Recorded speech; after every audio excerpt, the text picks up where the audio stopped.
கர்த்தரும் இரட்சகருமாய் இருக்கிற இயேசு கிறிஸ்துவின் நாமத்தில் உங்கள் எல்லாருக்கும் என்னுடைய அன்பின் வாழ்த்துக்கள். எப்படி இருக்கிறீங்க? நல்லா இருக்கீங்களா? சந்தோஷமாக இருக்கிறீங்களா? இப்போ தானே பாட்டு பாடி இயேசுவின் பிள்ளைகள் நாங்கள் எப்பொழுதும் மகிழ்ந்திருப்போம், சந்தோஷமாக இருப்போம்னு பாட்டு பாடிங்கல்ல. சந்தோஷமாக இருக்கிறீங்களா? எங்கெங்கே சந்தோஷமாக இருக்க முடியுது? ஒரு நாள் சந்தோஷமாக இருந்தால் உடனே அடுத்த நாள் பிரச்சனை வந்துடுது, போராட்டமாக வருது. அப்படி நினைக்கிறீங்களா? வாழ்க்கை என்பது போராட்டமே, நல்லதொரு போராட்டமே. ஃபாதர் அருமையாக பாட்டு பாடியிருக்கிறாங்க, வேத வசனத்தை வைத்து தான். அதனால் இந்த உலகத்தில் வாழும் வரைக்கும் போராட்டம்லாம் இருக்கும். அதுக்கு மத்தியில் நாம் இயேசுக்குள்ளே மகிழ்ந்திருக்கணும். அதுதான் அந்த சத்தியம். என்ன நடந்தாலும் இயேசுக்குள்ளே மகிழ்ச்சியாக இருப்பார். எப்படிங்க மகிழ்ச்சியாக இருக்க முடியும்னா, இயேசு கூட இருக்கார்ல, அதுதான் சந்தோஷம். எது வேணாலும் நடக்கட்டும், ஆனால் இயேசு என் கூட இருக்கிறதுனால முடிவு நன்மையாக தான் இருக்கும். இந்த பிரச்சனை பாடுகளை நிரந்தரமாக தங்க முடியாது.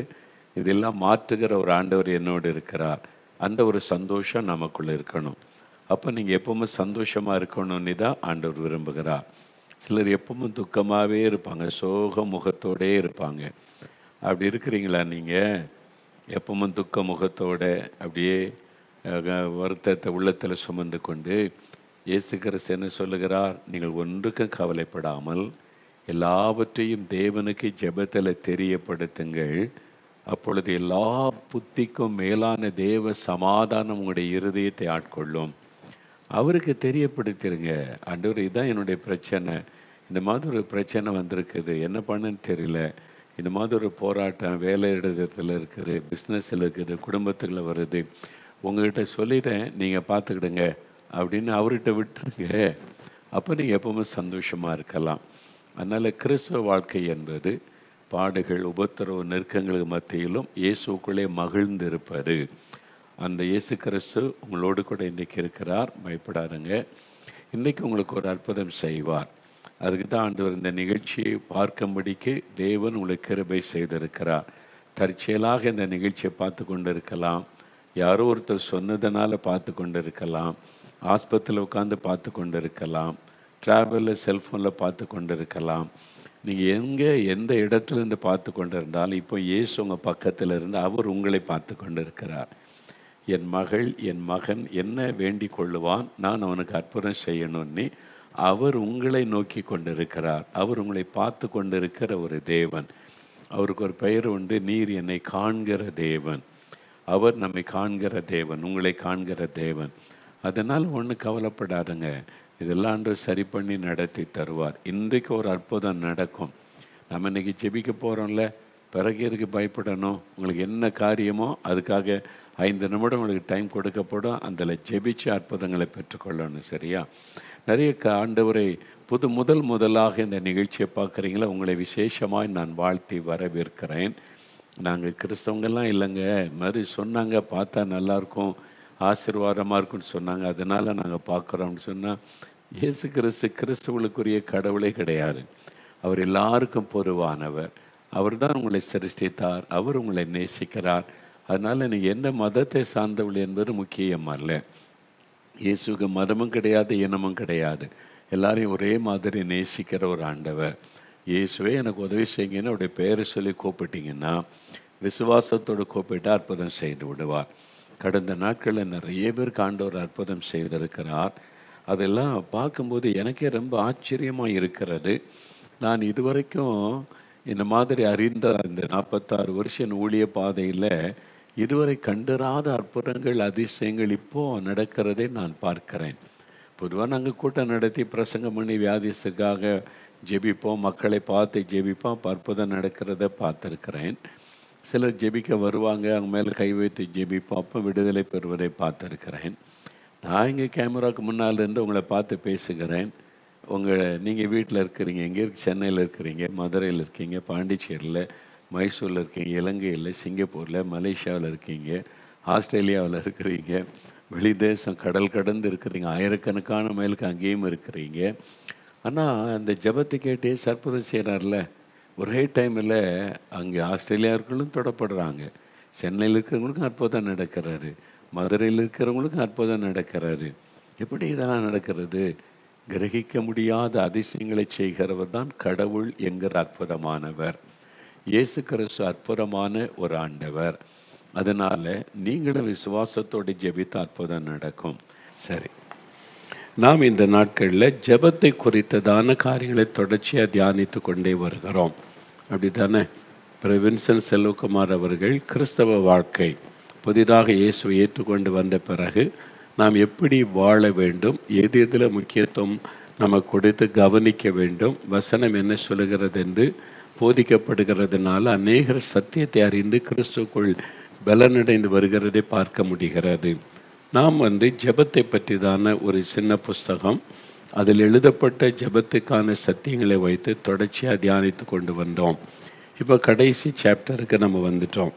நாம் எந்த மாதிரியான ஜெபம்னா என்ன, ஜெபத்தினுடைய வித்தியாசமான பரிமாணங்கள் என்ன, நாம் எப்படி எவ்விதம் நாம் ஜெபம் பண்ணணும் என்பதை குறித்து தொடர்ச்சியாக நாம் தியானித்து வந்தால சோர்ந்து போகாமல் ஜெபிக்கணும், எப்பொழுதும் ஜெபிக்கணும், பரிசுத்த ஆவிக்குள்ளே ஜெபிக்கணும், தேவனுடைய சித்தத்தின்படி ஜெபிக்கணும், விழித்திருந்து ஜெபிக்கணும், உபவாசத்துடன் நம்ம ஜெபிக்கணும், ஒரு மனதுடன் ஜெபிக்கணும், அப்புறம் ஊக்கத்தோடு நாம் ஜெபம் செய்யணும், விசுவாசம் உள்ளவளாக ஜெபிக்கணும், இயேசுவின் நாமத்தில் ஜெபிக்கணும். 10 காரியங்களை தொடர்ச்சியாக நம்ம தியானித்து கொண்டு வந்தோம். இதெல்லாம் மனதில் ஆழமாய் பதித்து கொள்ளணும். ஜெபத்துக்கு ரொம்ப முக்கியம். நம்ம எல்லாருமே ஜெபிக்கிறோம், ஜெபிக்கணும் இப்போ ஆசை வந்து விட்டது. ஜெபிக்காதவங்க இந்த நாட்களில் ஆசீர்வாதத்தை பெற முடியாது. இப்போ நிறைய ஜெபிக்கிறவங்க பெருகிட்டாங்க. அந்த ஜெபத்தை கருத்தாக செய்யணும், ஒரு எஃபெக்டிவாக செய்யணும். அந்த ஜெபத்தை நம்ம வீணிலே, அதாவது வீணாய் போய்விடும்படி நடந்து கொள்ளக்கூடாது. ஜெப நேரம் வீணாகி விடக்கூடாது. அதுக்கு தான் இந்த ஜெபத்தில் நம்ம கற்றுக்கொள்ளுகிறோம். இந்த நாளில் சரி, இப்படிலாம் நீங்கள் உபவாசத்தை ஜெபிக்கணுன்றீங்க, ஊக்கத்தோடு ஜெபிக்கணுன்றீங்க, ஒரு மனதோடு ஜெபிக்கணுன்றீங்க, எல்லாம் சொல்கிறீங்க. சரி, ஜெபிக்காமல் இருந்தால் என்ன? அவர் தான் வல்லமை உள்ளவராச்சே. தேவன் வல்லமை உள்ளவர், அற்புதம் செய்கிறவர். அவரால் எல்லாமே செய்ய முடியல. நம்ம ஜெபிச்சு தான் அவர் செய்யணுமா? எதுக்கு? அவரே செஞ்சிட வேண்டியது தானே. அப்போ நான் என்ன எதுக்கு அவர் ஜெபிக்க சொல்லணும் அப்படின்னு சில கேள்வியெல்லாம் எழும்போம். இல்லை, உண்மை தானே? அவர் தான் எவ்வளோ பெரிய தேவன், அவருக்கு தான் எல்லாமே தெரியுமே. நம்முடைய நாவில சொல் பரவாததற்கு முன்பாகவே நம்முடைய நினைவுகளை அறிந்துகிறார் என்று வேதத்தில் பார்க்கும்போது நம்ம ஏன் ஜெபம் பண்ணணும் என்பதாக.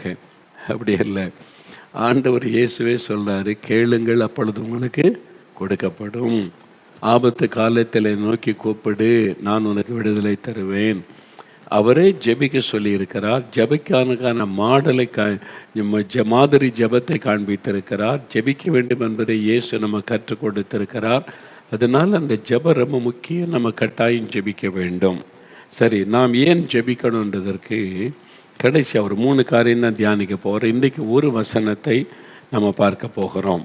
1 தீமோத்தேயு 2ஆம் அதிகாரம் 2வது வசனம் பாருங்கள். 1 தீமோத்தேயு 2ஆம் அதிகாரம் 2வது வசனம், அதாவது 286வது பக்கம் புதிய ஏற்பாட்டில் எடுத்துட்டிங்களா? பைபிளில் அதை பாருங்கள். 2வது வசனம், நாம் எல்லா பக்தியோடும் நல் ஒழுக்கத்தோடும் கலகமில்லாமல் அமைதலுள்ள ஜீவனம் பண்ணும்படிக்கு ராஜாக்களுக்காகவும் அதிகாரமுள்ள யாவருக்காகவும் அப்படியே ஜெபிக்க வேண்டும். என்ன, முந்தின வசனத்தில் நான் பிரதானமாய் சொல்லுகிற புத்தி என்னவென்றால், எல்லா மனுஷருக்காகவும் விண்ணப்பங்களையும் ஜெபங்களையும் வேண்டுதல்களையும் ஸ்தோத்திரங்களையும் பண்ண வேண்டும். இது முக்கியமான ஒரு ஆலோசனை. ஆனால் பிரதானமாக என்ற அந்த வார்த்தையை சேர்த்து பவுல் சொல்லுகிறார். எல்லா மனுஷருக்காக நம்ம ஜெபிக்கணும், பிரார்த்தனை பண்ணணும்.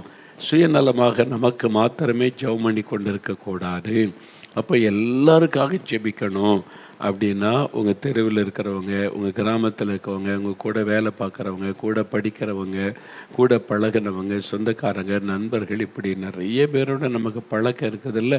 எல்லாரும் ரட்சிக்கப்படணும், சத்தியத்தை அறியணும் அப்படின்னு நம்ம ஜெபிக்கணுமா? நான் ஜெபிச்சா அவங்க ரட்சிக்கப்படுவாங்க. உங்கள் ஜெபத்தை வைத்து தான் அவங்கள ஆண்டவர் சந்திக்க முடியும். அதனால தான் ஆண்டவர் ஜெபிக்கும்படி நம்மை தூண்டுகிறார். சரி, அப்படி நம்ம ஜெபிக்கும்போது என்ன நடக்குன்னா, முதலாவது நம்ம ஏன் ஜெபிக்கணும்னா, அமைதல் உள்ள ஒரு வாழ்க்கை வாழணுமானா கட்டாயம் ஜெபிக்கணும்.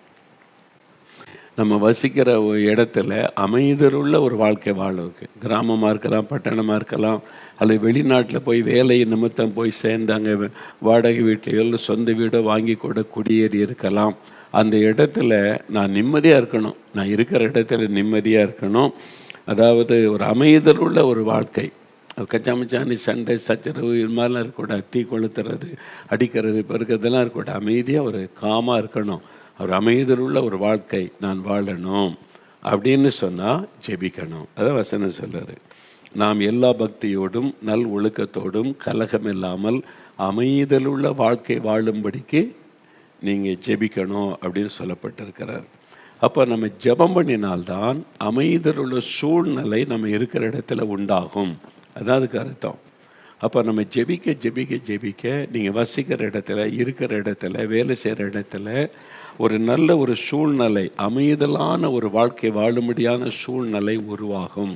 உங்களுடைய ஜெபத்திற்கு ஒரு வல்லமை உண்டு. அந்த ஜெபிக்க ஜெபிக்க அந்த மாற்றம் வரும் என்பதுதான் ஆவியானவர் நமக்கு சொல்லி கொடுக்கிற முக்கியமான ஒரு வார்த்தை.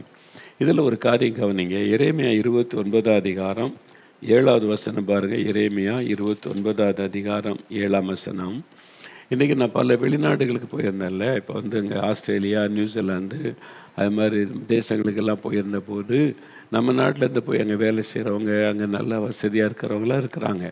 அப்போ மெயினாக இதை தான் அவங்களுக்கு சுட்டி காண்பித்தேன் இந்த வசனம். அந்த வசனம் என்ன சொல்லிட்டு பாருங்கள். எரேமியா 29:7, நான் உங்களை சிறைப்பட்டு போக பண்ணின பட்டணத்தின் சமாதானத்தை தேடி அதற்காக விண்ணப்பம் பண்ணுங்கள், அதற்கு சமாதானம் இருக்கையில் உங்களுக்கும் சமாதானம் இருக்கும். ஆண்டவர் சொல்கிறார், ஆண்டவரே சொல்கிறார். என்ன சொல்கிறார்னா, நான் உங்களை சிறைப்பட்டு போக பண்ணின தேசம், உங்களை ஒரு தேசத்துக்கு நான் அடிமையாக அனுப்புகிறேன், உங்களை சிறை கைதிகளாக அனுப்புகிறேன் அப்படின்னு உங்கள் கைகள் கால்களை சங்கிலியை மாட்டி உங்களை அந்த தேசத்துக்குள்ளே அடிமையாக கொண்டு போகும்போது எந்த பட்டணத்தில் கொண்டு போய் வைக்கிறாங்களோ அந்த பட்டணத்தின் சமாதானத்தை தேடுங்க, அந்த நாட்டின் சமாதானத்தை தேடுங்க. ஆண்டவரே, இந்த தேசத்துக்கு என்னை கொண்டு வந்திருக்கிறீங்க, இங்கே தான் எனக்கு வேலை கொடுத்துருக்கிறீங்க, இங்கே தான் வீடு கொடுத்துருக்கிறீங்க, இங்கே எல்லா உரிமையும் எனக்கு கொடுக்கப்பட்டிருக்கிறது. இந்த தேசத்தை நான் நேசிக்கிறேன், இந்த பட்டணத்தை நான் நேசிக்கிறேன், இந்த பட்டணத்தை நீங்கள் நேசிக்கிறதுனால நான் நேசிக்கிறேன், இந்த பட்டணத்தில் அமைதி, சமாதானம், நல் ஒழுக்கம் காணப்படணும், நான் ஜெபிக்கிறேன் அப்படின்னு சொல்லி நீங்கள் இருக்கிற அந்த பட்டணம், இருக்கிற தேசத்தை நேசித்து அதற்காக ஆண்டவரிடத்தில் பிரார்த்தனை பண்ணுவது. அப்படி நீங்கள் ஜெபம் பண்ணும்போது தேசத்தில் கலவரங்கள் இருக்காது, பாதிப்புகள் இருக்காது, தீ கொளுத்துதல் இருக்காது, ஒரு அமைதியான சூழ்நிலை உண்டாகும். அப்போ நம்ம அமைதலுள்ள ஒரு வாழ்க்கை வாழணும், பாதுகாப்புள்ள ஒரு வாழ்க்கை வாழணும்னு சொன்னால் ஜெபிக்கணும். ஜெபம் பண்ணால் தான் அந்த ஆசீர்வாதம் நமக்கு கிடைக்கும். அதுதான் நம்ம பார்க்குற ஆண்டவர் சொல்றார் பாருங்க, நீங்கள் சிறையாக ஒரு பட்டணத்துக்கு கொண்டு போகப்பட்டால் அந்த பட்டணத்தின் சமாதானத்தை தேடி, அப்படின்னா அந்த பட்டணத்தின் சமாதானத்தை விரும்புங்க. நான் இருக்கிற ஆண்டவரே, இந்த தேசத்தில் சமாதானம் இருக்கணும், கலவரங்களோ குழப்பங்களோ சண்டைகளோ ரத்த சிந்துதலோ இருக்கக்கூடாது. ஆண்டவரே, ஒரு அமைதலுள்ள வாழ்க்கை வாழணும், அதுக்காக இந்த தேசத்தினுடைய ஜனாதிபதியோ பிரசிடெண்டோ அல்லது கிங்கோ அவங்க தலைமையில் இருக்கிறவங்களுக்காக நான் ஜெபிக்கிறேன், அதிகாரத்தில் இருக்கிற எல்லாருக்காக ஜெபிக்கிறேன்னு கருத்தாக நம்ம ஜெபிக்கணும். இது ஆண்டவர் நம்ம கொடுத்திருக்கிற ஒரு கட்டளை. அப்போ ஜெபிக்காட்டா பாவம் செய்கிறேன்னு அர்த்தம். ஆண்டவர் ஜெபிக்க சொல்கிறாரு, உங்களுக்கு விலைக்கு சொல்லிட்டாரு, நீங்கள் புரிந்து கொண்டீங்க, மற்றவங்களுக்காக ஜெபிக்கணும்னு தெரிஞ்சுட்டு ஆனால் ஜெபிக்க மாட்டேங்கிறீங்க. அப்போ அது தேவனுக்கு விரோதமான பகை தானே, பாவம் தானே. அப்போது நம்ம மனம் திரும்பி கர்த்தர் எந்த காரியத்துக்கெல்லாம் ஜெபிக்க சொல்லுகிறாரோ அதுக்கு அதிக கவனம் கொடுத்து நம்ம ஜெபிக்கணும். இங்கே ஒரு பட்டணத்தில் நீங்கள் இருக்கிறீங்க, ஒரு தேசத்தில் இருக்கிறீங்கன்னா இந்த தேசம் எப்போவுமே சமாதானமாக இருக்கணும். ஆண்டவரே, உம்முடைய ஆளுகை இந்த பட்டணத்தின் மேலே இருக்கணும், உம்முடைய கரம் இந்த பட்டணத்தின் மேலேருந்து நடத்தணும், இங்கே எப்பொழுதும் ஒரு சமாதானம் இருக்குன்னு நீங்கள் ஜெபிச்சு பாருங்கள், அப்படியே நடக்கும். உங்கள் ஜெபத்தை வைத்து தான் தேவன் அதை செய்ய முடியும். ஆனால் தான் ஆண்டு சொல்ல, நம்ம மற்றவங்களுக்காக முக்கியமாக நம்ம எந்த தேசத்தில் இருக்கிறோமோ அந்த தேசம் அங்குள்ள காரியங்களை அறிந்துக்கு நம்ம கருத்தாக ஜெபிக்கணும் என்று ஆண்டு சொல்லுகிறார். அதுதான் நம்ம 1 தீமோத்தேயுல பார்க்கிறோம். 2ஆம் அதிகாரம் 2ஆம் வசனத்தில் 1 தீமோத்தேயு 2:2 என்ன சொல்லியிருப்பாருங்க, நாம் எல்லா பக்தியோடும், அப்புறம் நல் ஒழுக்கத்தோடும், அப்புறம் கலகம் இல்லாமல் அமைதலுள்ள ஒரு வாழ்க்கை வாழும்படி அதிகாரத்தில் உள்ளவங்களுக்காக ஜெபம் பண்ணுங்க. அப்போது அதிகாரத்தில் இருக்கிறவங்கன்னா யார்? ஒவ்வொரு நாட்டில் ஒவ்வொரு காரியம் இருக்கும். இந்தியாவில் எடுத்துக்கொண்ட பிரைம் மினிஸ்டர், அவங்க தான் தலைமை. அவங்களுக்கு கீழே தான் மந்திரிமார்கள் வருவாங்க, அது கீழே தான் எம்பிக்கள் வருவாங்க. அப்போது பிரைம் மினிஸ்டர், பிரதம மந்திரி, அவங்க தான் முக்கியமானவர்கள். அவங்க பெரிய பொறுப்பில் இருக்கிறனால அவங்களுக்காக ஜெபிக்கணும். ஒரு மாநிலம்னு எடுத்துக்கொண்ட முதலமைச்சர், அவங்க தான் தலைமையில் இருக்கிறவங்க. அப்போ அவங்களுக்காக ஜெபிக்கணும் தான் சொல்லுது. எல்லா பக்தியோடும் கலகமில்லாமல் நல் ஒழுக்கத்தோடும் அமைதலோட ஜீவனம் பண்ணும்படி ராஜாக்கள் அதிகாரமுள்ள யாவருக்காக ஜெபிக்கணும்.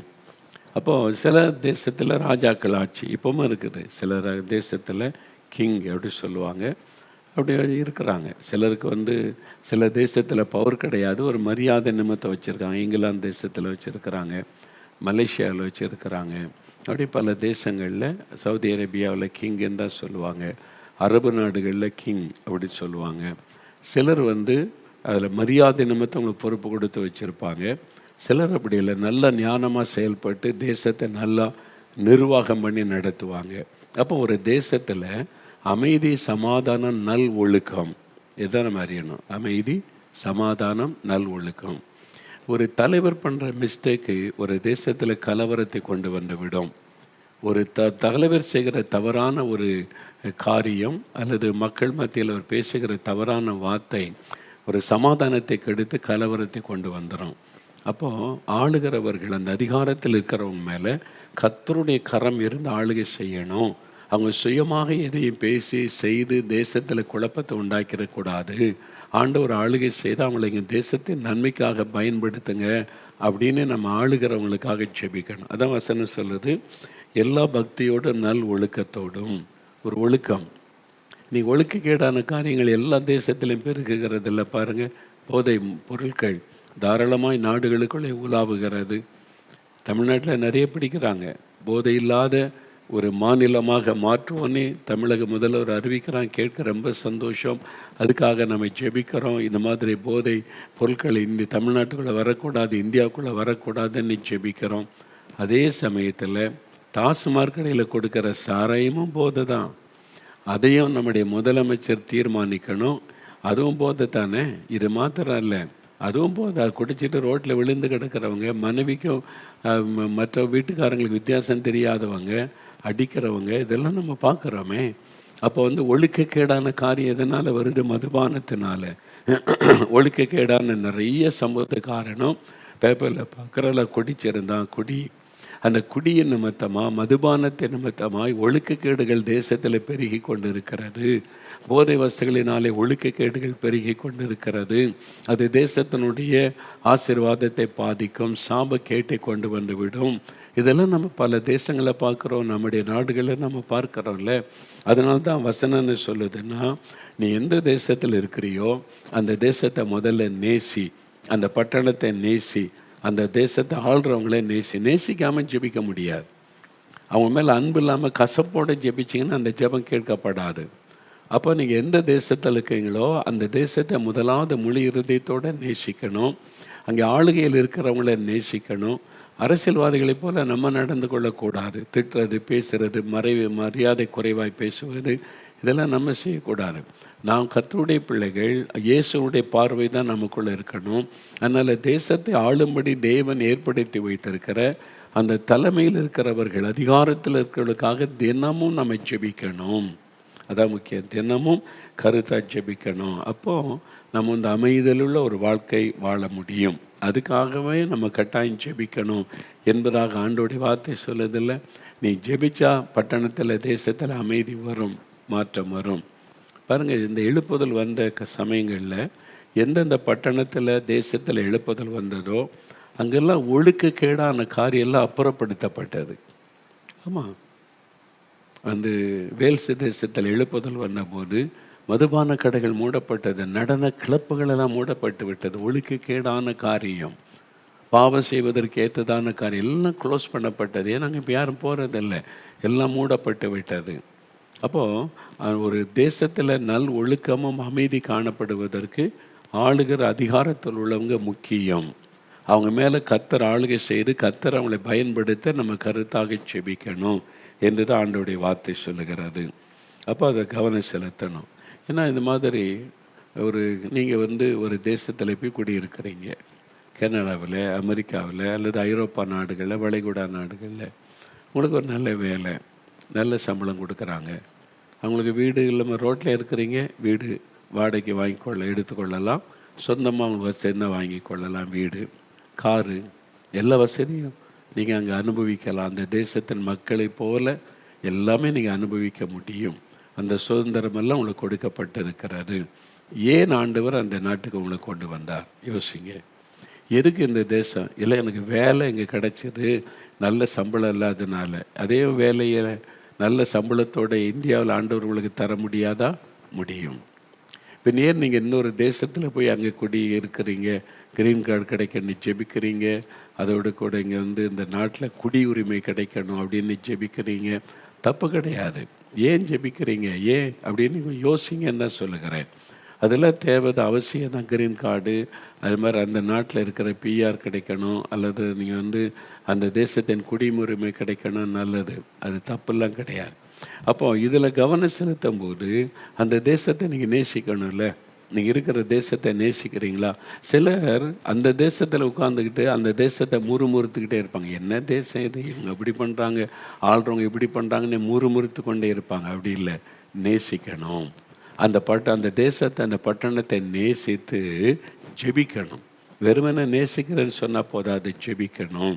அதான் சொல்லப்பட்டிருக்கு. ஜெபங்கள், விண்ணப்பங்கள், வேண்டுதல்கள், ஸ்தோத்திரங்களே நம்ம பண்ணணும் என்பதாக வேதத்தில் சொல்லப்பட்டு இருக்கிறாரு. ஏன்னு சொன்னால், அப்படி நம்ம ஜெபம் பண்ணும்போது அங்கே அமைதி உண்டாகும், கலவரங்கள் வராதபடி தடுக்கப்படும்.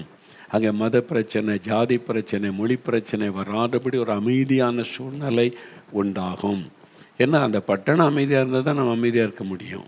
அந்த பட்டணம் ஆசீர்வதிக்கப்பட்டால் தான் நம்ம ஆசீர்வதிக்கப்பட முடியும். அந்த பட்டணத்தில் சமாதானம் இருந்தால் தான் நம்ம வீட்டுக்குள்ளே நிம்மதியாக இருக்க முடியும். யோசித்து பாருங்கள். அப்போ அந்த பட்டணத்தில் சமாதானம் இல்லைன்னா எல்லாருமே பாதிக்கப்பட்டு விடுவோம். அதனால தான் ஆண்டவர் சொல்லுகிறார் தெளிவாக, நீங்கள் சிறைப்பட்டு போக பண்ணின தேசத்தின் சமாதானத்தை தேடி. அப்படின்னா சமாதானம் வரணும்னு விரும்பாத ஒரு காரியத்தை ஆண்டவர் செய்ய மாட்டார். முதல்ல நம்ம விரும்பணும். எந்த ஒரு காரியத்தை தேவனிடத்தில் பெற்றுக்கொள்ள நினைக்கிறோமோ அதை விரும்பி கேட்கிறதை கர்த்தர் நிறைவேற்றி தருவார். அப்போ இந்த இருக்கிற பட்டணத்தில் ஒரு சமாதான நல்வொழுக்கம் காணப்படணும்னு விரும்பணும். நீங்கள் இருதயத்தில் விரும்பி ஜெபிக்கும்போது அதை ஆண்டவர் நிறைவேற்றி தருவதை நீங்கள் பார்க்க முடியும். அப்போ நீங்கள் எந்த தேசத்தில் இருக்கிறீங்க? இந்தியாவில் இருக்கிறீங்கன்னா உங்களுடைய தாய்நாடு, ஆண்டவரை துதிங்க. அது கூட கர்த்தர் உங்களுக்கு கொடுத்த ஆசீர்வாதம். சிலர் என்கிட்ட கேட்பாங்க, பிரதர் பல நாட்டுக்கெல்லாம் போயிருக்கிறீங்க, எந்த நாடு உங்களுக்கு ரொம்ப பிடிக்கும், எந்த நாட்டில் நீங்கள் தங்க விரும்புகிறீங்கன்னு கேட்பாங்க. சிலர் அறிந்து கொள்ள. நான் என்ன சொல்லுவேன்னா, உண்மையே சொல்லுவேன், 4 மாவடியில் எனக்கு இருக்குன்னு ஆசை. அதனால் என் தேசம், கர்த்தர் என்னை எந்த நாட்டில் வச்சது அது பெஸ்ட். ஆண்டவர் இந்த தேசத்தை நல்லா வச்சிருக்கிறார், ஆசீர்வதித்து வச்சிருக்கிறார், அங்கே தான் நான் இருக்க விரும்புகிறேன் என்பதாக. ஆமாம் பிரியமானவள், அது உண்மையாக நான் என்னுடைய விருப்பம் அதுதான். அதனால் அதான் சொல்லுவேன். சிலர் சொல்லுவாங்க, நீங்கள் அப்படியே ஓடிக்கிட்டே இருக்கிறீங்க, ஒரு 4 நாள் ரெஸ்ட் எடுங்க, மீட்டிங்கே வேண்டாம், வாங்க 4 நாள் ரெஸ்ட் எடுத்துகிட்டு போங்க, நான் எல்லா அரேஞ்ச்மெண்ட்ஸை நான் பண்ணித்தரேன், எல்லா ரூம்ஸ் எல்லாம் ரெடி பண்ணி தர்றேன், நீங்கள் யாரும் டிஸ்டர்ப் பண்ண மாட்டாங்களான்னு சொல்லி. நான் சொல்லுவேன், பிரதர் 4 நாள் கிடச்சா அதுக்கு இவ்வளோ தூரம் பிரயாணப்பட்டு இன்னொரு நாட்டில் இருக்குன்னு சொல்கிறீங்க, அந்த 4 நாள் கிடைக்காதா? நான் 4 மாவடியில் இருக்கணும்னு விரும்புகிறேன், கிடைக்க மாட்டேங்குது அப்படின்னு தான் வேதனையோடு சொல்லுவேன். ஏன்னா ஒன்று முடிஞ்சால் அடுத்தது அந்த ஊழிய திட்டங்களை, ஆண்டவர் கொடுத்த வேலைகளை நிறைவேற்றி முடிப்பதற்கு நாட்கள் போதவில்லை. ஏன்னா இப்போ தான் அதிகமாக செய்கிறேன், ஏன்னா நீ கொஞ்ச காலம்தான் இருக்கிறேன், இன்னும் அதிக நாட்கள் இல்லை. அதனால தான் ஜெபத்தை தீவிரப்படுத்தணும், அதிகப்படுத்தணும். நீங்கள் எந்த தேசத்தில் இருக்கீங்களோ அந்த தேசத்தை நேசிங்க, அந்த தேசத்தின் அரசாங்கத்தை நேசிங்க. அவங்க எந்த கட்சி வேணாலும் இருக்கட்டும், இப்போ அவங்க ஆளுகையில் இருக்கிறாங்க, கர்த்தரால் தான் கொண்டு வரப்பட்டிருக்கிறாங்க, அவங்கள நேசிங்க, அவங்களுக்காக ஜெபிங்க. தினந்தோறும் ஒரு 5 நிமிடமாவது ஜெபம் பண்ணுங்க. உங்களுடைய குடும்ப ஜெபத்தில் ஜெபம் பண்ணுங்க, தனி ஜெபத்தில் ஜெபிங்க. அது மாதிரி நீங்கள் ஜெபிக்க அந்த தேசத்தில் ஒரு பெரிய ஆசீர்வாதம் வரும், அமைதி, சமாதானம். அப்போ நீங்கள் அமைதியான ஒரு வாழ்க்கை வாழ முடியும். அதுக்கு தான் ஆண்டவர் சொல்கிறாரு, நீங்கள் அதை நேசித்து அதற்காக ஜெபம் பண்ணுங்கள் என்று. நம்ம ஜெபிக்காட்டா என்ன நடக்கும் அப்படின்னு நினைக்கிறீங்களா? ஆண்டவர் ஜெபிக்க சொல்கிறார்ல, ஆண்டவர் வந்து விளையாட்டை சொல்லுவாரா, அல்லது முக்கியம் இல்லாததை செய்ய சொல்லுவாரா, அது முடியாததை செய்ய சொல்லுவாரா? முடியும், நீங்கள் ஜெபிக்கணும். ஏன்னா அவங்க ஜெபத்தை வைத்து தான் அவர் தேசத்தில் காரியத்தை செய்ய முடியும். அதனால் ஆண்டவர் ஜெபத்தை எதிர்பார்க்கிறார். நீங்கள் பாருங்களேன், வேறு புஸ்தகத்தில் நான் பலமுறை சொல்லியிருக்கிறேன், திரும்ப ஒருக்க ஞாபகப்படுத்தினா நல்லது. நீங்கள் வேறு புஸ்தகத்தில் 2 சாமுவேல் 24ஆம் அதிகாரம் 1வது வசனத்தை நீங்கள் வாசிக்கும்போது ஒரு காரியம் நடக்கிறதே வேத புஸ்தகத்திலே நம்ம வாசிக்கிறோம். அதில் முதலாவது 1 நாளாகமும் 21ஆம் அதிகாரம் 1வது வசனம். இந்த ரெண்டும் ஒரே காரியத்தை பற்றி தான் பேசுகிறது. அதில் 1 நாளாகவும் 21ஆம் அதிகாரம் 1வது வசனம் பாருங்கள்.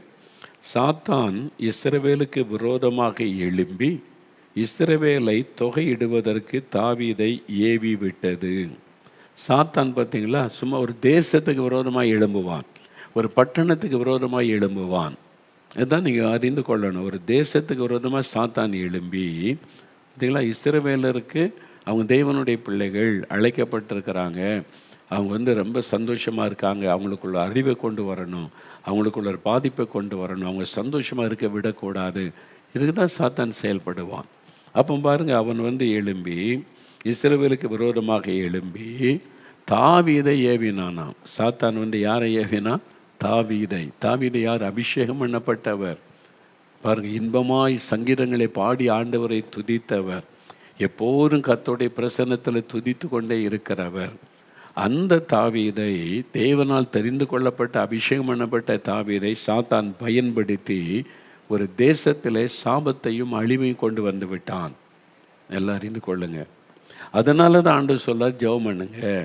உங்கள் நாட்டில் ஒரு சாபக்கேடை கொண்டு வரணும், பாதிப்பை உண்டாக்கணுமானா உங்கள் லீடரை சாத்தான் ஏவி ஒரு தப்பான காரியத்தை செய்ய வச்சிட்டா போதும், அவ்வளோதான், பாதிப்பு வந்து விடும். அதனால் ஆண்டவர் வந்து குறிப்பாக சொல்லுகிறார், ஆளுகையில் அதிகாரத்தில் உள்ளவங்களுக்காக ஜெபம் பண்ணுங்கள் அப்படின்னு ஆண்டவர் சொல்ல காரணம் தான்.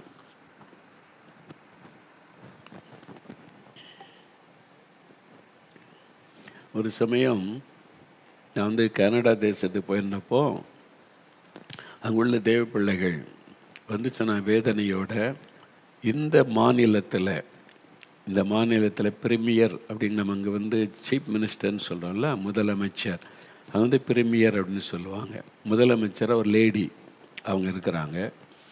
அந்த அம்மா வந்து சின்ன பிள்ளைகளுக்கு, அதாவது எல்கேஜி யூகேஜி முடித்து ஃபஸ்ட்டு செகண்ட் தேர்டு ஒரு 3ஆவது வகுப்புலேருந்துன்னு வைங்களேன், 3rd ஸ்டாண்டர்ட்னா கூட அவங்களுக்கு என்ன வயசு, 8 வயசு அவ்வளோதான் இருக்கும். அந்த பிள்ளைகளுக்கு செக்ஸ் எஜுகேஷன் கொடுக்கணுமா. பாருங்கள், புத்தி இருக்குதா அதுக்கு? சின்ன பிள்ளைகளுக்கு எதுக்குன்னு கேட்டால் கொடுக்கணும். அந்த பிள்ளை இப்போவே டிசைட் பண்ணோம், 8 வயசுலையா. பாருங்கள், ஒரு தேசத்தில் சீஃப் மினிஸ்டராக கொண்டு வந்தால் அந்த அம்மா பாடத்திட்டத்தெல்லாம் கொண்டு வந்து ஆட்சியில் இருக்காங்கல்ல, அவங்க இஷ்டப்படி செய்கிறாங்க. பெற்றோருக்கு ரொம்ப துக்கம், எப்படி கவர்மெண்ட்டை எதிர்த்து ஒன்றும் செய்ய முடியாது, அந்தம்மா பதவியில் இருக்குது. இது நம்ம 8 வயசு பிள்ளைக்கு இதெல்லாம் தேவையா அவனு கேட்டால் தேவை, சின்ன வயசில். ஏன்னா அந்தம்மா மேடையில் வந்து ஒரு முறை ஒரு ஃபங்க்ஷனில் வந்த அம்மா மேடையில் வந்து அது ஒரு லேடி, அந்தம்மா இன்னொரு லேடியை கூட்டிகிட்டு வந்து சொல்லுது, இது வந்து என் சீஸ் மை ஹஸ்பண்ட் அப்படின்னு சொல்லுது. எப்படி இருக்குன்னு யோசித்து பாருங்கள். ஒரு தேசத்தை ஆள்ற ஒரு சீஃப் மினிஸ்டரு மேடையில் எல்லாருக்கும் மத்தியில் வந்து ஒரு பொம்பளை கூட்டிகிட்டு வந்து இவ தான் என்னுடைய கணவர் அப்படின்னு சொல்லுது. சமுதாயத்தை சீரழிக்கிற காரியம் அது. அந்த பாவத்தில் இருந்தால் இருந்துருப்போம், அது எதுக்கு பப்ளிக்கில் சொல்லி அதனால் அந்த மைண்டில் எல்லாரையும் அந்த பழக்கத்தில் கொண்டு வந்துடணும். இது தப்பு கிடையாது, தப்பு கிடையாது, பாவம் கிடையாது, அதை ஏற்றுக்கொள்ளணும். சின்ன வயசில் 8 வயசுலேயே மைண்டில் ஏற்றிடணும். அதனால் வந்து நீ எப்படி இருக்கலாம்னு சொல்லி இந்த மாதிரி பாடத்திட்டத்தெல்லாம் கொண்டு வருது. பெற்றோருக்கு என்னடா இந்த நாட்டில் நம்ம இருக்க முடியுமா, நம்முடைய பிள்ளைகளுடைய எதிர்காலம் என்ன, நம்முடைய கலாச்சாரம் என்ன, இங்கே ஒரு கலாச்சாரத்துக்கு மதிப்பே இல்லை, இஷ்டப்படி வாழலான்றாங்க, இது பிள்ளைகளை பாதிக்குமேன்னு சொல்லி. அப்போ அதுக்கு ஒரு என்ன செய்கிறது, யார் போய் பேச முடியாது. ஒரே வழி ஜெபம். எல்லாம் ஜெபிங்க. 3 நாள் உபவாசம் நடந்தது. குறிப்பாக எல்லாம் ஜெபம் பண்ணுங்க இந்த காரியத்துக்காக. ஆண்டவரே எங்கள் தேசத்தில் இது நடக்குது, அதிகாரத்தில் உள்ளவங்களால் பாதிப்பு வருது, எங்கள் குழந்தைகள் பாதிக்கப்படுறாங்க, நீங்கள் தான் உதவி செய்யணும். எல்லாரும் ஜெபம். அந்த டைம் மறுபடியும் தேர்தல் வரப்போகுது, மறுபடியும் அந்த அம்மா நிற்க போகுது, தேர்தல். அந்த டைமில் ஜெபம் பண்ணால் கர்த்தர் அந்த அம்மா வீட்டுக்கு அனுப்பிட்டார். தோல்வி அடைஞ்சு வெட்கப்பட்டு அந்த அம்மா போயிட்டா. வேறொரு சீஃப் மினிஸ்டர் பிரீமியர் வந்தார். வந்த உடனே இதெல்லாம் எடுத்துட்டார். சின்ன பிள்ளைகளுக்கு இதெல்லாம் இருக்குது, 8 வயசு பிள்ளைகளுக்கு இந்த பாடத்திட்டம்லாம் தேவையில்லை, பார்த்தீங்களா? அப்போ பிள்ளைகள் பாதுகாக்கப்பட்டாங்க. அப்போ அந்த தலைவர், அந்த சீஃப் மினிஸ்டரோ பிரைம் மினிஸ்டரோ அவரை பிசாசு பிடித்து சமுதாயத்தை பாழாக்கிடுவான், ஒழுக்கக்கேடானதெல்லாம் கொண்டு வந்துடுவான். அதனால தான் வசனம் சொல்லுது, நல் ஒழுக்கம் சமாதானம் காணப்பட அதிகாரத்தோடுகளுக்காக ஜெபம் பண்ணுங்க என்பதாய் ஆண்டவர் சொல்லி வைத்திருக்கிறார், பார்த்தீங்களா? அப்போ சாத்தான் தாவீதையே ஏவி ஒரு பெரிய சாபத்தை மக்களுக்குள்ளே கொண்டு வந்துட்டான். ஒரே நாளில் 75,000 பேர் இறந்துட்டாங்க. அது எதனால்? அந்த மக்கள் என்ன தப்புனாங்க? தாவீதனுடைய பாவம், தவறுனால சாத்தானுக்கு செவி கொடுத்துட்டார். அந்த ஏவுதல் கர்த்தர் பேசுகிறாரா சாத்தான் பேசுகிறாருன்னு அவரால் கண்டுபிடிக்க முடியல. அவர் சில சமயத்தில் நிறைய காரியத்தில் பிஸி ஆகிட்டா கவனம் செலுத்தாட்ட அப்படி தான் சாத்தான் உள்ளே நுழைந்து விடுவான். அப்போ அந்த மாதிரி தலைவர்களை பயன்படுத்தி தேசத்தேவன் பாழாக்கிடுவான். பாருங்கள், இத்தனை தேசத்தில் பஞ்சம், நிறைய தேசத்தில் பஞ்சம் வரைக்கும் யார் காரணம்னா ஆளுகிற அதிகாரத்தில் உள்ளவங்க, லஞ்சம், ஊழல், அவங்க கொள்ளையடிக்கிறது, அதுதான் நாட்டையே பாதிக்கிறாரு. அப்போ அவங்களுடைய தேசத்தில் அமைதி, செழிப்பு, நன்மை உண்டாயிருக்கணுமானா அவங்களுக்காக நீங்கள் செபிக்கணும். ஆண்டவரே அவங்க மேலே நீங்கள் ஆளுகை செய்யுங்க, அவங்கள நீங்கள் பயன்படுத்துங்க. அவங்க சுயநலமாக செயல்படக்கூடாது, தேவ திட்டத்தை நிறைவேற்றணும், எல்லா மக்களுக்கு ஆசீர்வாதமாக இருக்கணும். நீங்கள் கருத்தாக ஜெபிச்சு பாருங்கள், அவங்கள கர்த்தர் செயல்பட வைப்பார், கர்த்தர் அவளை பயன்படுத்துவார். நீங்கள் ஜெபிக்காமல் விட்டுட்டீங்கன்னா பிசாசு அவங்கள கையில் எடுத்து தன்னுடைய திட்டத்தை தேசத்தில் நிறைவேற்றி விடுவான். அதனால தான் ஆண்டவர் சொல்கிறார், நீங்கள் நிம்மதியான ஒரு வாழ்க்கை வாழணுமானா ஜெபம் பண்ணுங்க, அதிகாரத்தில் உள்ளவர்களுக்காக ஜெபம் பண்ணுங்க என்று ஆண்டவர் தெளிவாக சொல்லியிருக்கிறார். இப்போ இதே காரியம்தான் நம்ம 2 சாமுவேல் 24:1 நம்ம பார்க்குறோம். 2 சாமுவேல் 24:1 சொல்லப்பட்டு பாருங்க, கர்த்தருடைய கோபம் திரும்ப இஸ்ரவேலின் மேல் மூண்டது. பார்த்தீங்களா? கர்த்தருடைய கோபத்தை இந்த தேசத்தின் மேலே கொண்டு வரணும். நம்ம இந்த தேசத்தில் நுழைஞ்சு ஒன்றும் செய்ய முடியல. கர்த்தரை கோபப்படுத்துகிற மாதிரி இவங்க நடந்து கொண்டால் இவங்க சாபத்துக்குள்ளாகிடுவாங்க, கர்த்தராலே இவங்களுக்கு பாதிக்கப்படுவான்னு சொல்லி கர்த்தருடைய கோபம் திரும்ப இஸ்ரவேலின் மேல் மூண்டது. இஸ்ரவேல் யூதா என்பவர்களை லக்கம்பார் என்று அவர்களுக்கு விரோதமாய் சொல்லுகிறதற்கு தாவீது ஏவப்பட்டான். தாவீதுக்குள்ள என்ன வந்தது? ஏவுதல். இதில் தான் ரொம்ப கவனமாக இருக்கணும். தேவ சித்தமாக என்னென்பதில் தெளிவாக நீங்கள் அறிந்து கொள்ளணும். ஏவப்படுறதெல்லாம் சரின்னு சொல்லிட முடியாது. தாவீதையே பிசாசு ஏவி விட்டான் என்பதாய் நாம் பார்க்கிறோம். அப்போ அவர் செய்த ஒரு மிஸ்டேக்குனால ஜனங்களை கணக்கெடு, யூதா தனியாக மற்ற கோத்தரத்தார் தனியாக அப்படி எடுக்க சொல்லுகிறார். அதுங்க தான் பிரிவினை உண்டாக்க, ஆளுகிற தலைவர்கள் பிரிவினை உண்டாக்குவார். இன்றைக்கி நிறைய தேசத்தில் ஜனத்துக்கு விரோதமாக ஜனம், இதுக்கெல்லாம் முக்கிய காரணம் லீடர். நீங்கள் நல்லா பார்த்தீங்கன்னா பின்னால் திரும்பி பார்த்த சரித்திரத்தை யாரோ ஒரு லீடர், அவன் சொன்ன ஒரு வார்த்தை, அவன் செய்த ஒரு செயல் மக்களுடைய மனதுக்குள் இந்த அன்பை எடுத்து கசப்பையும் வெறுப்பையும் உண்டாக்கி அதனால் ரத்த ஆறு ஓடுகிற சூழ்நிலை. நீ யோசித்து பாருங்கள், உங்கள் தேசத்தில் கொஞ்சம் ஹிஸ்ட்ரி திரும்பி பாருங்கள், 40 வருஷத்துக்கு முன்னால் என்ன நடந்தது, யாரால் இதை ஆரம்பிச்சது பாருங்கள், அதிகாரத்தில் உள்ளவங்களால. அப்போது அதனால தான் ஆண்டவர் சொல்கிறார், அதிகாரத்தில் உள்ளவங்களுக்காக நீங்கள் ஜெபிக்க மறந்துடக்கூடாது. அதிகாரத்தில் உள்ளவங்க ஏன்னா அப்போ தான் நீங்கள் நிம்மதியாக வாழ முடியும்.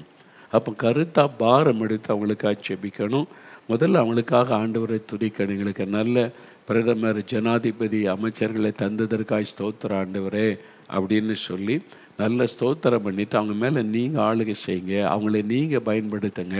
மாம்சத்தில் தீர்மானம் எடுக்கக்கூடாது, மனுஷ ஆலோசனை கேட்டு தீர்மானிக்கக்கூடாது.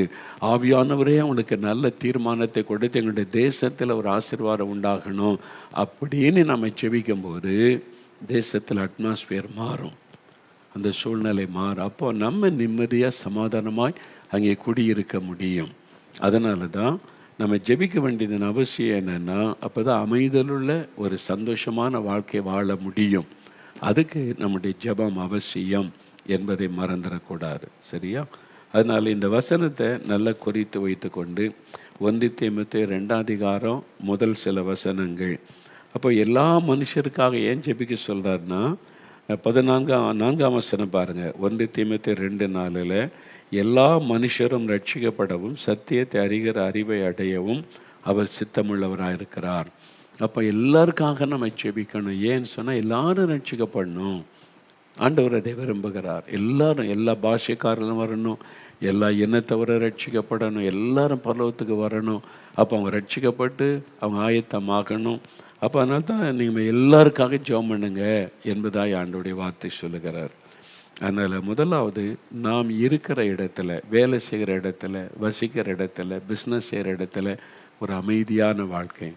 வேலைக்கு போகிறீங்க, அங்கே உள்ள சூப்பர்வைசர் லீடர் பார்த்துட்டு உங்களை ஏதாவது குறை சொல்லிக்கிட்டே இருக்கார். நீ சரியில்லை, இது சரியில்லை, பாரு இது செஞ்சே தப்பு. அது கரெக்டாக இருந்தால் கூட தப்புன்னு சொல்லி உங்களை வேதனைப்படுத்திக்கிட்டே இருக்காங்கன்னா ஒரு அமைதியிலான சூழ்நிலை இருக்காது வேலையில். சிலருக்கு டென்ஷன், கோபம், எரிச்சல், ஏண்டா இந்த வேலைக்கு போகணும் அப்படின்ற ஒரு எண்ணம். அப்படி தான் சிலர் போவீங்க. அப்போது அந்த இடத்துல ஒரு அமைதி சூழ்நிலை அழகாக அமைதியாக இருக்கணுமானா நீங்கள் ஜெபிக்கணும். ஆண்டவரின் கம்பெனிக்காக, ஓனருக்காக, சூப்பர்வைசருக்காக, டீம் லீடருக்காக, உடன் உழைக்கிறவங்களுக்காக எல்லாம் ஜெபிக்கிற நீ ஜெபித்து பாருங்கள். உங்களுடைய சூழ்நிலையில், அட்மாஸ்பியரில் நல்ல ஆசீர்வாதமான மாற்றம் உண்டாகும். உங்கள் ஆஃபீஸுக்குள்ளே உண்டாகும், பிஸ்னஸ் பண்ணுற இடத்துல உண்டாகும், நீங்கள் ஊழியம் செய்கிற இடத்துல உண்டாகும். இன்றைக்கி சர்ச்சஸ் நடத்துகிற இடத்துல நிறைய பிரச்சனைகள். அப்போ ஒரு நிம்மதியாக நடத்த முடியல, ஒரு விடுதலையோடு ஆராதிக்க முடியல, மாதிரி ஒரு சூழ்நிலை. ஆண்டவர் எல்லாத்தையும் மாற்றி அமைதியில் உள்ள ஒரு சூழ்நிலை உண்டாக்கி தர முடியும். அது நம்முடைய ஜெபத்தை வைத்து தான் கர்த்தர் செய்ய முடியும். அதனால தான் எல்லாருக்காக ஜெபம் பண்ணுங்கள் என்று ஆண்டவர் சொல்லுகிறார்.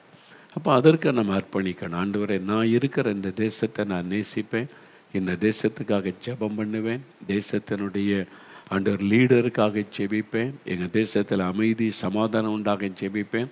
கருத்தாக நீங்கள் ஜெபிச்சு பாருங்கள், ஆச்சரியமான மாற்றங்களை நீங்கள் காண்பீங்க. சரியா? அப்போ இந்த காரியத்தை மனதில் வைத்து கொள்ளுங்க. இப்போ நம்ம ஜெபிக்க போகிறோம். கொஞ்ச நேரம் நம்ம ஜெபிக்க போகிறோம். ஏன்னா நீங்கள் இருக்கிற நாட்டுக்காக நீங்கள் தான் ஜெபிக்கணும், நீங்கள் இருக்கிற பட்டணத்துக்காக நீங்கள் தான் ஜெபிக்கணும், நீங்கள் இருக்கிற தேசத்துக்கு உங்கள் ஜெபந்தான் வல்லமை உள்ளது. அதுவும் அந்த தேசத்தில் நீங்கள் குடி உரிமை வாங்கிட்டீங்க அப்படின்னு, சிட்டிசன்ஷிப் வாங்கிட்டீங்கன்னா உங்களுக்கு மொழி உரிமை இருக்கிறது. நீங்கள் இது என்னுடைய தேசம், நீங்கள் என்னை கொண்டு வச்சிருக்கிற தேசம், இந்த தேசத்தில் இந்த தப்பெல்லாம் நடக்கக்கூடாது, இந்த காரியெல்லாம் ஒழியணும், இந்த மாதிரி கர்த்தர் நடத்தணும் அப்படின்னு நீங்கள் சின்சியராக ஜெபிச்சிங்கன்னா உங்கள் நாட்டையே கர்த்தர் மாற்றுவார். விசுவாசிங்க. உங்கள் விசுவாசம்தான் உலகத்தை ஜெயிக்கிற ஜெயம். நான்லாம் ஜெபம் பண்ணி என்னங்க நடக்கும் அப்படின்னு சொல்லாதங்க. உங்களுடைய ஜெபம் வல்லமை உள்ளது. ஏன்னா உங்களுடைய ஜெபத்தை தேவன் கேட்கிறார், கவனித்து கொண்டிருக்கிறார். இப்போ நம்ம கருத்து ஆண்டவரிடத்தில் சில நம்முடைய நேரம் நீங்கள் எந்த தேசத்தில் இருக்கிறீங்களோ அந்த தேசத்தின் பெயரை சொல்லி ஆண்டவரை துதிக்கணும். இந்த தேசத்துக்காக நம்மை துதிக்கிறேன், இந்த தேசத்துக்காக நீங்கள் தான் என்னை அழைச்சிட்டு வந்தீங்க, எங்களை கொண்டு இங்கே நாட்டி வச்சுருக்கிறீங்க, அதற்காக ஸ்தோத்திரம். இந்த தேசத்தில் எனக்கு எல்லா உரிமையும் கிடைத்ததுக்கு முதல்ல துதிங்க, ஸ்தோத்திரம் பண்ணுங்க.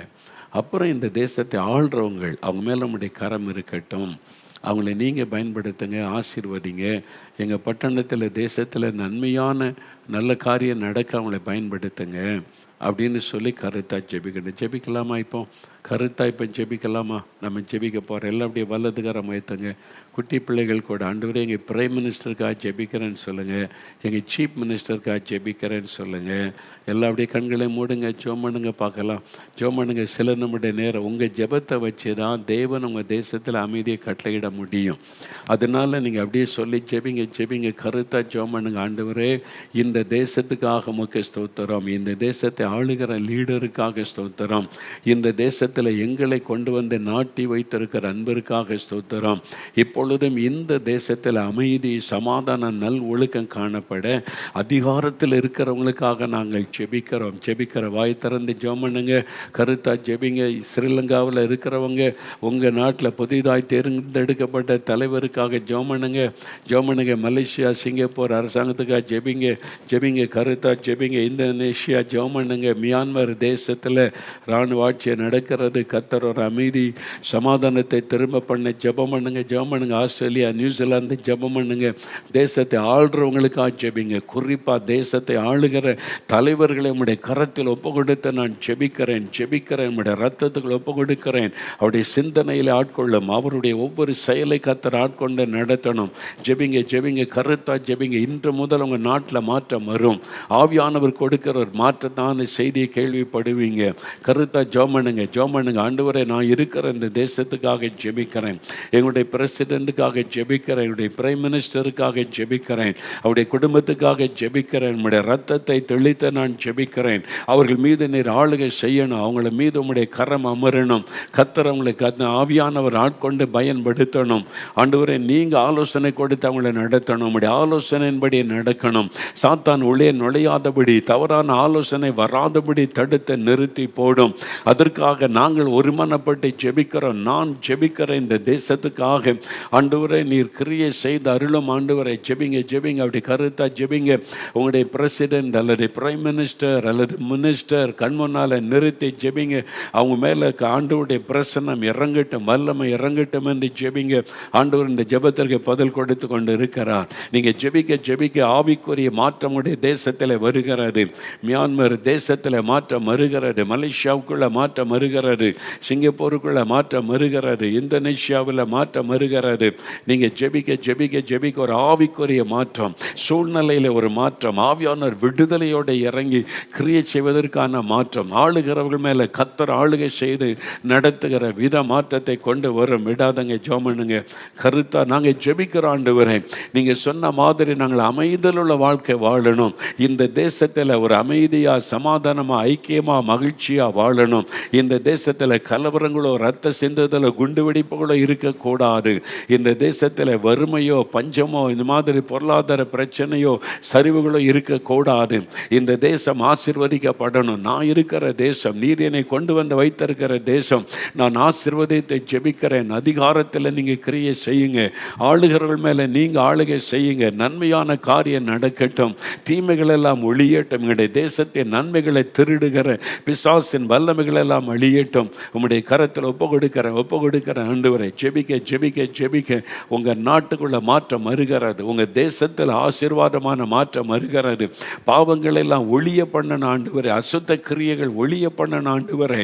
நல் ஒழுக்கம் காணப்பட ஆண்டவரே. அதற்காக ஜெபிக்கிறோம். கர்த்தர் ஜெபத்தை கேட்டார். உங்களுடைய ஜெபம் கேட்கப்பட்டது. இதே மாதிரி தினமும் உங்களுடைய குடும்பத்தில் ஜெபிங்க. பெரிய மாற்றம் உங்களுடைய நீங்கள் இருக்கிற தேசத்தில் உண்டாவதை காண்பீங்க. ஆண்டவருக்கு நன்றி சொல்லுங்கள். இப்போ அப்படியே கரம் உயர்த்தி, தகப்பனே, எங்களுடைய ஜெபத்தை கேட்டீர், பதில் தந்து விட்டீர். ஸ்தோத்திரம். உமக்கு மகிமை செலுத்துகிறோம். உம்முடைய பிரசன்னம் கூட இருக்கட்டும். நாளை தின ஆராதனையில் உம்முடைய பிரசன்னம் இருக்கவும் ஒரு எழுப்புதல் அக்கினி போடப்பட ஜெபிக்கிறோம். கர்த்தர் அப்படி ஆசீர்வதித்து விட்டதற்காய் ஸ்தோத்திரம். இயேசு கிறிஸ்துவின் நாமத்தில் ஜெபிக்கிறோம் பிதாவே. ஆமேன். என் ஆத்துமாவே கர்த்தரை சோஸ்தரி. என் முழு உள்ளமே அவருடைய பரிசுத்தமுள்ள நாமத்தை சோஸ்தரி. என் ஆத்துமாவே கர்த்தரை சோஸ்தரி. அவர் செய்த சகல உபகாரங்களையும் மறவாதே. ஆமேன். God bless you. மறுபடியும் நாளைக்கு சந்திக்கலாம். ஆண்டுடைய கரம் உங்களோடு இந்த வழி நடத்துவதாக. இந்த காரியத்தை மனதில் வைத்து நாம் அமைதலுள்ள ஒரு ஆசீர்வாதமான வாழ்க்கை வாழணுமானால் நம்ம இருக்கிற தேசத்தில் உள்ள அதிகாரத்தில் உள்ளவங்களுக்காக கட்டாயம் ஜெபிக்கணும். அதை பழக்கமாக்கி கொள்ளணும். கருத்தாக ஜெபிக்கணும். பாஸ்டர்மார்கள் கவனிக்கிறவங்க ஞாயிற்றுக்கிழமை ஆராதனையில் ஒரு 5 நிமிடமாவது தேசத்தை ஆளுகிறவங்களுக்காக, தேசத்துக்காக ஜெபிக்கணும். சரியா? கர்த்தர் உங்களை ஆசீர்வதிப்பாராக. ஆமென்.